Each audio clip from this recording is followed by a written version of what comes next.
11월 13일 화요일 이 시각 주요 뉴스입니다. SK 와이번스 트레이 힐만 감독이 외국인 사령탑 최초로 우승 감독이 됐습니다. 더구나 힐만 감독은 먼저 재계약을 포기했기에 올 시즌을 마치고 미국으로 돌아갈 예정입니다. 작별은 해피엔딩으로 끝났습니다. SK는 4승 2패로 한국 시리즈 패권을 거머쥐었습니다. 충남 논산의 한 고등학교 여교사가 남학생과 나눈 메시지 일부가 공개됐습니다. 해당 사건이 알려지면서 청와대 홈페이지 국민청원 게시판에는 논산 여교사의 미성년자 남학생 성폭행 여부 철저한 조사를 촉구합니다라는 제목의 청원글이 게재되기도 했습니다. 여교사는 지난 4월 학교에서 권고사직 처리됐고 남편과는 지난 8월에 이혼했습니다. 비리가 적발된 사립유치원의 학부모들로 구성된 동탄비대위는 유아교육법, 사립학교법, 학교급식법 일부 개정안의 박용진 3법의 빠른 통과를 위한 지지 서명을 여야에 전달했습니다.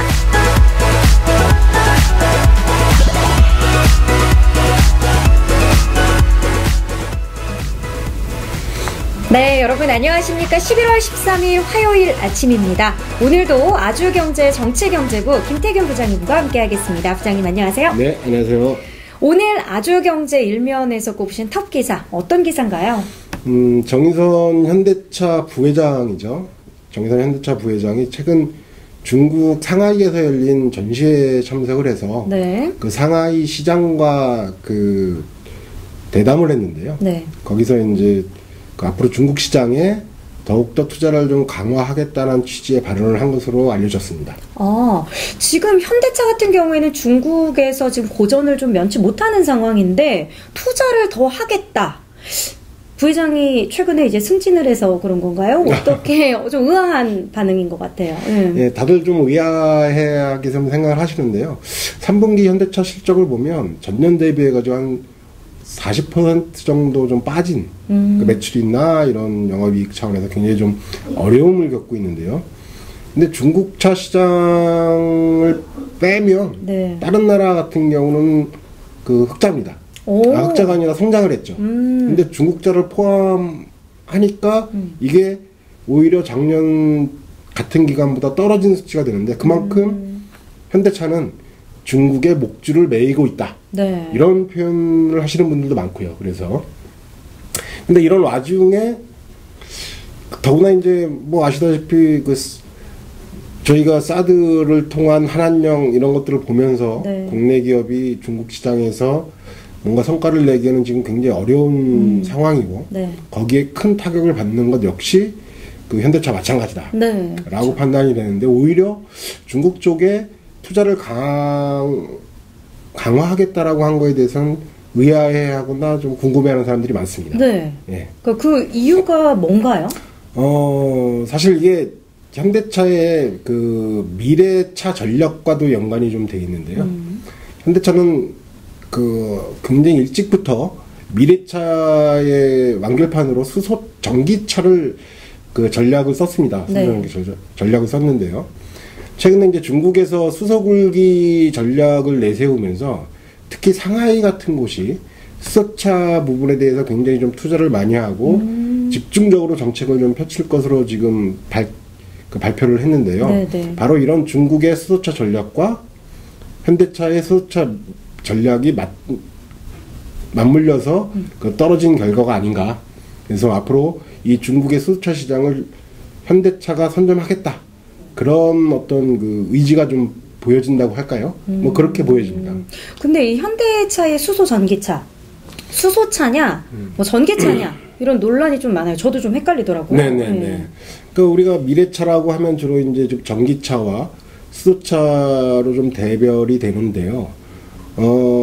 사실 지금 전 세계적으로 수소차를 개발에 본격적으로 뛰어든 곳은 현대차와 엄밀히 따지면 일본의 도요타 그룹 정도밖에 없습니다. 근데 여기서 좀 차이가 있는 게 네네. 도요타 그룹은 수소차의 개발에 굉장히 열심히지만 반면에 전기차 분야에서도 상당히 좀 두각을 나타내려고 하고 있거든요.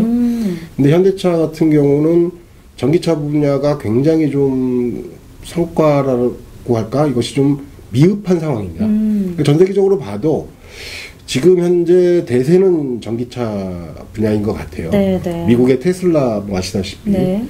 테슬라도 그렇고 중국 시장도 전기차의 성장이 굉장히 빠른 속도입니다. 네. 근데 수소차를 일본에서 맨 먼저 표방을 했지만 일본 역시 현재 전기차의 성장세가 더 빠르고요. 한국 역시도 전기차의 그 성장 속도가 빠른 상황인데 네. 그래서 현대차의 이 수소차 전략이 과연 100% 옳은가 하는 거에 대해서는 많은 분들이 의구심을 좀 나타내고 있는 상황입니다. 아니 근데 일본 경우도 그렇고 왜 이 수소차 쪽으로 이렇게 개발하는 게 다들 좀 부진하죠? 이게 수소차와 전기차를 비교해 보면 장단점이 있긴 한데 수소차 같은 경우는 초기 비용이 많이 듭니다.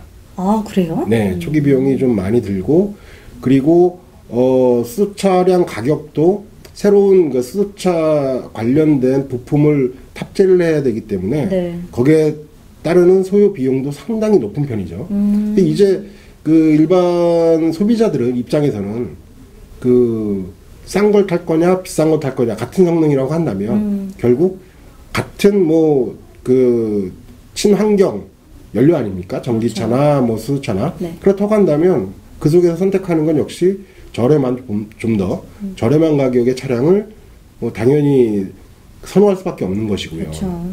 다만 이제 차이점이 있다면 전기차는 이제 충전 시간이 좀 오래 걸리죠. 예를 들어서 1시간 정도 충전해서 해야 그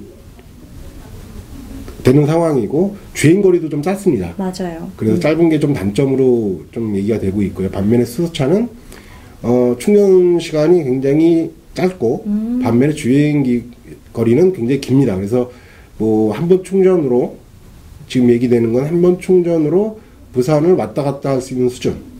그러나 전기차는 부산까지 가는 것도 힘든 뭐 그런 차이점은 있습니다. 전기차 같은 경우는 처음에 나왔을 때 제가 제주도에서 타본 적이 있거든요. 아, 그랬어요?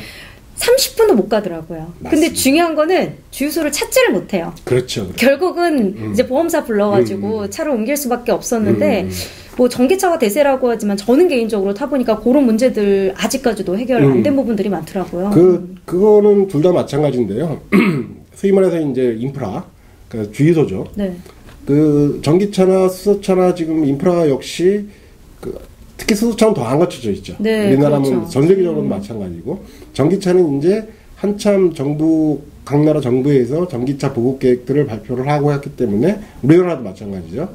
그래서 전기차 인프라는 상당히 많이 확산될 것으로 보이는데 그에 반해 수소차 인프라는 더욱더 더딜 수밖에 없는 게 그 인프라를 세우는데 역시 비용이 좀 많이 들어간다는 거죠. 경제성 차원에서 아무래도 인프라 차원에서도 전기차가 좀 유력하지 않냐 그런 얘기들이 좀 많이 있습니다.